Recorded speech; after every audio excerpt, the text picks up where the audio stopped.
A journalist, Chris D'Alessandro, has a description that best describes my philosophy. Hollywood movies are becoming bigger, safer, more sterile, more predictable, less inventive, and less interesting. More often, it's become easy to predict the plot of any film showing at AMC, and so when you leave the theatre, the film leaves with you, unless you're Christopher Nolan or James Cameron. The studios generally want something with a pre-existing, built-in audience these days. So, have you noticed how predictable films are? It seems pointless to pay so much money to see a film we've already experienced. People are far too easily manipulated, thinking they are seeing something new and exciting when it is a borrowed idea from a previous film or book written many years ago. Hello, my name is Lauren, and in this video essay, I am going to explore why this happens, who is to blame. Along the way, we'll see many examples of copycat films. So let's start at the beginning, the scripts.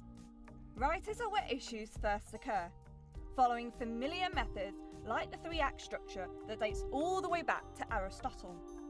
Imagine a feature film over roughly 120 minutes. Act 1 would be the setup after about 20 to 30 pages. Act 2 is the confrontation, which is 60 pages, and would also be the mid-plot point. And at 90 pages, the second plot point. Lastly, we have the resolution, which would be the remaining pages. These plot points make up Sneyd-Field's paragram, which is an elaboration of Aristotle's three acts. Now this structure can be expanded into a 5 or 7 act structure, however 3 is your basic guide. Most film writers use the structure focusing on a single problem. A classic example is the film Jaws, the issue being a shark that kills people. The first plot point would be when Quint gets involved in the shark hunt. This is vital, as if he wasn't interested, then the rest of the film would have not happened really. The second plot point would be when Brody fires the rifle at the air tank in the shark's mouth, ultimately killing the shark. This leads into Act 3, which is the resolution, which is when life goes back to normal. Another example is the film Iron Man. Iron Man's first plot point would have been when Tony gets attacked and captured by terrorists. There is an argument to say that the first plot point is when he builds the Iron Man suit, but if he wasn't captured, he would still be in the weapons industry and would have never made the suit. Plot point 2 would be when Tony uses his old arc reactor to save himself. The crisis in Act 3 would then be Tony being attacked by Stan and defeating him, saving the day. Hooray! 2%.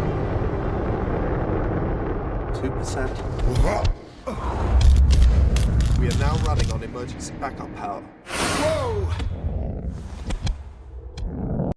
This structure appeals to writers as it helps to generate new ideas. It also appeals to the audience, especially for Hollywood films, but unfortunately, this leads into a repetitive formula. To add to this growing problem, there are only a limited amount of stories to talk about. Booker talks about there only being 7 plots. An example of 2 films that follow the same plot device is Harry Potter and The Lord of the Rings. They both use the plot device, the quest, and both have a similar problem. Both Voldemort and Sauron are trying to take possession of the world they are in. Harry and Frodo travel in their realm to destroy an artifact or artifacts to defeat their enemy. Both artifacts contain a piece of the Dark Lord's soul. They both have a companion or sidekick, Ron and Sam. Both have an elder who guides them, Dumbledore and Gandalf.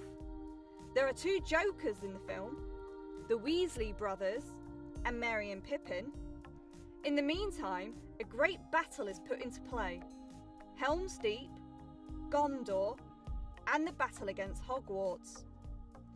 If we look at these 2 films, considering Tolkien would have written his first, it is safe to say that J.K. Rowling's idea is not all that unique.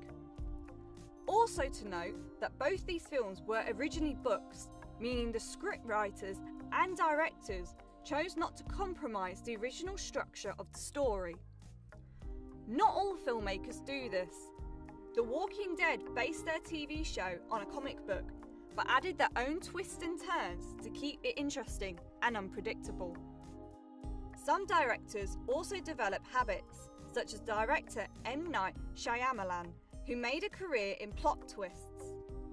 When you go to see one of his movies, about 2/3 of the way through, you are surprised by something unexpected.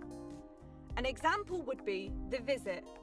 The plot twist in this being that Nana and Pop Pop are not actually Becca and Tyler's grandparents, but are patients that escaped a mental institute. They killed their actual grandparents with a hammer and buried them in the basement. Lovely. Would you mind getting inside the oven to clean it? Shyamalan's scripts are brilliantly written. However, if we expect a twist, does that not make the films predictable? Or at least make an audience judge how good the twist actually is? And then there is genre. Genre changes the way we look at a story, but it could be the same story. I think it is important to first understand what genre really means. Bordwell talks about films being placed into a specific genre, defining them as groups. Genre is basically a list of categories that films are labelled in to make audiences aware of the type of film they will be watching. A film can therefore have the same plot but be interpreted differently. You could have a film about a murderous clown killing children and make it a comedy, or have the same plot and make this a horror, such as the Stephen King film It. Another example of films that have the same plot but is different in genre is Dances with Wolves and Avatar. Dances with Wolves genre is a Western, war and adventure film, but Avatar is a science fiction and fantasy film. The two films have very similar plots, which is embarrassing. Both main characters have some kind of leg injury which happened when they were part of the military within the film. They both get posted to another place. Dumba is posted to an outpost in order to see it for one last time, and Sully is posted to Pandora to spy on the Na'vi. Along with this, they encounter native people. They both earn their respect through a mutual woman who helps teach the men how to speak their language. They both gain respect from the rest of the natives and help fight a battle against the enemies. They both fall in love with one of the natives and fight alongside to defeat the enemy. Throughout the film, the main character keeps a diary and in the end becomes fully committed to becoming one of the natives. That is a synopsis of the two films. They have slight differences because of the genre and time it is set, but they are basically one in the same. So there we have it, a few examples of Hollywood's manipulation, and the source comes down to the lack of research, imagination, script, and then genre. We want to see more original ideas rather than unoriginal, something that will keep us on the edge of our seat. To further add to this idea of unoriginality, did you know there have been over 10 Jungle Book films? Many people would think it was the Disney version that came first, but it was actually a film in 1942 by the Hungarian Korda brothers. I think this shows hugely how many films are readapted and regurgitated, and genre being the only thing setting them apart. There are only so many plot devices, but there are many more different ways to express such a tale rather than sticking to the original formula. Filmmakers need to expand their imagination and stop sticking to the same formula. Tim Burton films are always known for its gothic style.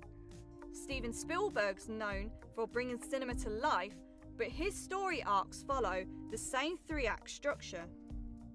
And M.Night films have amazing plot twists. A definite change in a filmmaker's perspective of how a film is tailored is needed. Other ideas need to be explored so audiences can go to the cinema and watch a film that isn't predictable. A few examples of directors who follow a non-linear film structure are Christopher Nolan, Zack Snyder, and James Cameron. Though this does not say that all their films don't follow Hollywood's typical structure, no. But they are directors that have produced stories that are more interesting.